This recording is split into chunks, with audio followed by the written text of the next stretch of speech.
کہتے ہیں کہ حضرت یعقوب علیہ السلام اور حضرت ملک الموت کے درمیان دوستی تھی۔ آپ جب بھی ملاقات کے لیے آتے تو حضرت یعقوب علیہ السلام ان سے پوچھتے، اے ملک الموت، کیا میری روح قبض کرنے آئے ہو یا مجھ سے ملنے آئے ہو؟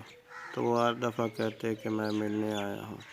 تو آپ نے کہا، جب میری موت آئے تو میری طرف قاصد بھیج دینا۔ تو انہوں نے کہا، ٹھیک ہے، میں قاصد بھیج دوں گا۔ پھر جب حضرت یعقوب علیہ السلام کی عمر اختتام کو پہنچی تو ملک الموت آئے۔